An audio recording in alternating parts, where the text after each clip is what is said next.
In today's video, I'm going to teach you how to mark a purchase order as closed in QuickBooks Online. If you're managing your business finances and have used QuickBooks Online for keeping track of your purchase orders, you know how essential it is to update the status of these orders as they are fulfilled. This not only helps keep your financial records accurate, but also ensures that your inventory and payables are well tracked. Let's dive into the process. First, we'll start by navigating to the QuickBooks Online interface. Once you're on the dashboard, direct your attention to the search bar located at the top of the screen. This search bar is your gateway to swiftly navigating through the system without having to sift through various menus. Type the phrase "purchase order" into the search bar. As you type, a list of suggestions will appear, but what you want to select is Open Purchase Order List. Clicking on this will bring up a comprehensive list of all the open purchase orders you currently have.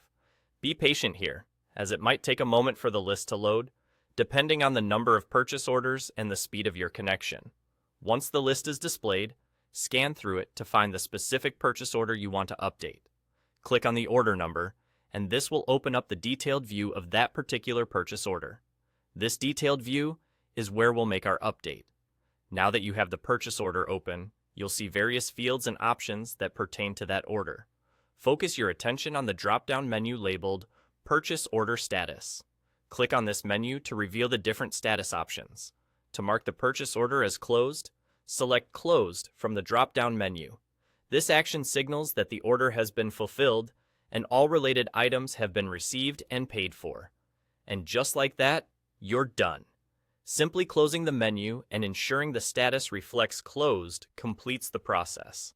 This is a crucial step in maintaining accurate records, ensuring that your bookkeeping is up to date, and minimizing any future confusion regarding inventory counts or payment statuses. So, there you have it, a straightforward process to mark a purchase order as closed in QuickBooks Online. Regularly updating the status of your purchase orders not only keeps your system current, but also enhances the efficiency of your business operations. Thank you for following along, and I hope this guide was helpful in simplifying your experience with QuickBooks Online. Be sure to check out our other tutorials for more QuickBooks tips and keep your business running smoothly.